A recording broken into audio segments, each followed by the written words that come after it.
इस वीडियो में हम लोग मैथ्स के कुछ प्रश्नों को सोल्व करने वाले हैं जो आपके आने वाले किसी भी कॉम्पिटिटिव एग्जाम्स के लिए काफ़ी फायदेमंद होंगे। तो चलिए प्रश्नों को सोल्व करते हैं।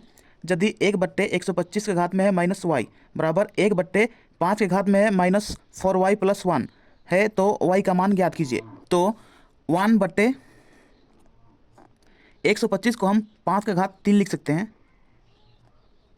ठीक है, और घात में है -y बराबर 1/5 का घात -4y+1, ठीक। तो 1/5 का घात 3 है और इसका घात है -y, तो घात और घात गुना होगा, 5 का घात -3y बराबर 1/5 का घात -4y+1, ठीक। तो जब हर के घात में माइनस रहे तो उसको प्लस करने के लिए ऊपर लिखा जाता है। तो 5 का घात 3y होगा बराबर 5 का घात -4y+1 है, तो 5 का घात में होगा 4y, प्लस है तो ये चेंज होगा -1, ठीक। 5 से 5 को काट देंगे, अब बचा 3y बराबर 4y-1, तो 4y-3y बराबर कि उस पार -1 को लाते हैं तो +1 यानी कि 1, ठीक। y बचा यहाँ बराबर 1, तो y का मान 1, यही आंसर। अगला प्रश्न में आते हैं। m और n दो संख्याएं इस प्रकार है कि m के 7% और n के 5% का योग m के 7% और n के 9% के योग का 2/3 है। m अनुपात n का अनुपात ज्ञात करें। तो सबसे पहले समझते हैं m के 7% कैसे लिखें। तो m के मतलब गुना होता है 7% यानी कि 7/100 को हम लिख सकते हैं 7m/100, ठीक है। तो डायरेक्ट इस प्रकार से लिख सकते हैं, ठीक। तो m के 7% मतलब 7m/100 और n के 5% का योग यानी कि +5n/100 बराबर m के 7% 7m/100 प्लस 9n/100 का 2/3 है गुने 2/3, ठीक। तो बट्टे के नीचे समान संख्या रहे तो वही संख्या लिखा जाता है /100, ठीक है। और ऊपर वाले संख्या को जैसे के तैसे लिखा जाता है 7m प्लस 5n बराबर बट्टे के नीचे समान संख्या रहे तो वही संख्या लिखा जाता है और बट्टे के ऊपर वाले संख्या को जैसे के तैसे लिखा जाता है 7m प्लस 9n गुने 2/3, ठीक। 100 से 100 को काट देंगे, ठीक है। अब 3 को 7m प्लस 9n के साथ गुना करेंगे, 7 या 21m प्लस 3 पछे 15n बराबर 2 को 7m प्लस 9n के साथ गुना करेंगे, 2 सत्ते 14m प्लस 2 9 18n। अब समान चर वाले संख्या को एक साइड करेंगे, 21m माइनस 14m बराबर 18n बराबर के इस पार अगर 15n को लाते हैं तो -15n, ठीक। तो 21m में से 14m घटाते हैं तो 7m बराबर 18n में से 15n को घटाते हैं तो 3n, ठीक है। तो m बट्टे के नीचे n को लाते हैं बराबर 3 ऊपर में ही रहेगा, 7 नीचे आएगा, ठीक। तो यहाँ पे m अनुपात n बराबर 3:7, यही आंसर होगा। अगला प्रश्न में आते हैं। राम ने एक वस्तु 13% हानि पर बेच दिया। यदि उसने इसे 49 रुपया अधिक में बेचा होता तो उसे 22% का लाभ प्राप्त होता। 20% का लाभ पाने के लिए वस्तु का अभिक्रय मूल्य क्या होना चाहिए। तो यहाँ पे 13% हानि और 22% का लाभ, ठीक है।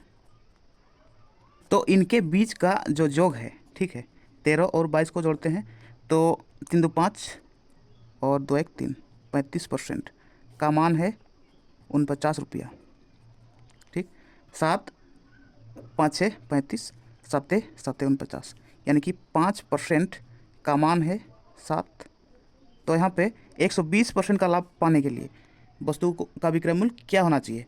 तो 120 परसेंट का मान यहाँ कितना होगा, 5 कितना गुना, 5 दूना 10, ठीक है, 2 बच्चा 0, 5 चौका 20, यानी कि 24 गुना। तो 7 का 24 गुना करते हैं, 7 चौके 28 के 8 हासिल 2, 7 दूना 14, 2 16, 168 रुपया। अगला प्रश्न में आते हैं, एक रेलगाड़ी 200 मीटर लंबे प्लेटफॉर्म को 40 सेकंड में और आदमी को 20 सेकंड में पार करती है, रेलगाड़ी की लंबाई कितनी है? तो रेल की लंबाई 1 मीटर मानते हैं, ठीक है। तो चाल बराबर होता है दूरी बटा समय, ठीक है। तो जब रेलगाड़ी 200 मीटर लंबे प्लेटफॉर्म को पार करता है 40 सेकंड लगता है, तो 200 मीटर लंबे प्लेटफॉर्म को जब पार करता है तो उसको 40 सेकंड लगते हैं, ठीक है। 200 मीटर लंबे प्लेटफॉर्म प्लस ट्रेन की लंबाई 1 मीटर है, ठीक है। और जब आदमी को पार करता है तब 20 सेकंड लगाता है, ठीक है। तो ट्रेन की लंबाई को ही पार करता है, जब आदमी को पार करता है तब तो 20 सेकंड में। तो जब आदमी को पार करता है तो 20 सेकंड लगता है, यानी कि खुद की लंबाई को पार करता है 20 सेकंड में, ठीक है। तो खुद की लंबाई और 20 सेकंड को जब छोड़ देंगे यहाँ पे, तो प्लेटफॉर्म की लंबाई बटे 20 सेकंड बचेगा, ठीक है। प्लेटफॉर्म की लंबाई 200 बटे 20 सेकंड, चाल निकलेगा यहाँ पे 20 दाएंगे 200, यानी कि 10 मीटर पर सेकंड है ट्रेन की चाल। तो यहाँ पे रेलगाड़ी की लंबाई बताना है, ठीक है।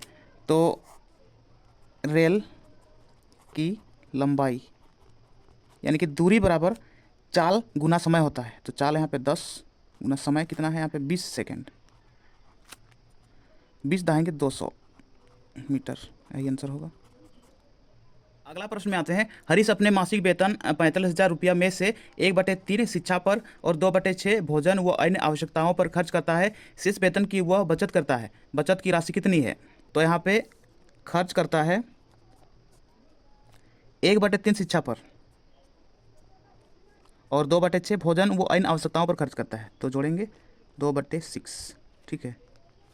तो लॉसो लेंगे 6, 3 से 6 को भाग करेंगे, 3 दूना 6, भागफल को 1 के साथ गुना करेंगे, यानी कि 2 प्लस 6 को 6 से भाग करेंगे, ठीक है, 6 का 6, 1 को 2 के साथ गुना करेंगे 2, 4/6। तो यहाँ पे शेष बचेगा 1 माइनस 4/6 बराबर 6 माइनस 4/6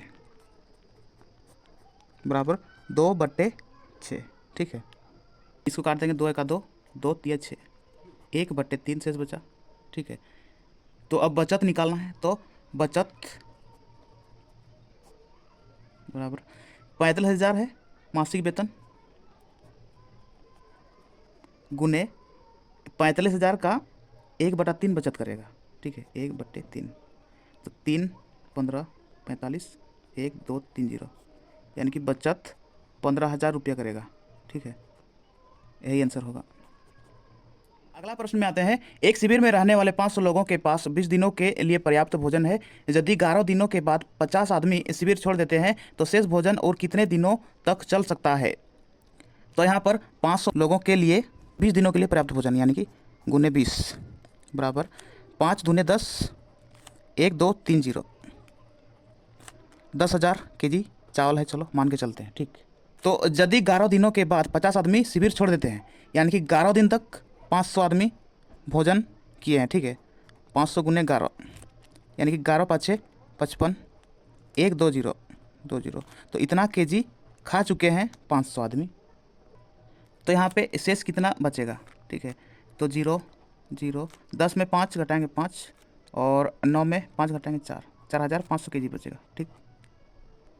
तो यहाँ पे 11 दिन के बाद 50 आदमी शिविर छोड़ देते हैं, यानी कि 500 में से 50 आदमी अगर शिविर छोड़ देते हैं तो 450 आदमी यहाँ बचेंगे, ठीक है, गुने कितने दिन के लिए, यहाँ पे x दिन के लिए 4,500 केजी चावल का उपयोग कर सकते हैं, ठीक है, तो 4,500, ठीक। तो 1 0 से 1 0 काट देंगे, 45 का 45 0, यानी कि x बराबर 10, तो x को दिन माने हैं इसलिए 10 दिन तक। तो शेष भोजन और कितने दिनों तक चलेगा, तो 10 दिनों तक चलेगा, यही आंसर होगा। तो ये थे मैथ्स के कुछ प्रश्न। अगर आपको वीडियो पसंद आया तो वीडियो को लाइक कीजिए और मैथ्स चैनल को सब्सक्राइब कीजिए और बेल आइकन को दबाइए ताकि इस चैनल पर आने वाला हर वीडियो का नोटिफिकेशन आप तक सबसे पहले पहुंचे। तो चलिए इस वीडियो को यहीं समाप्त करते हैं, मिलते हैं नेक्स्ट वीडियो में। तब तक के लिए अपना पढ़ाई करते रहिए, ख्याल रखिए अपना और अपने माता पिता का। धन्यवाद।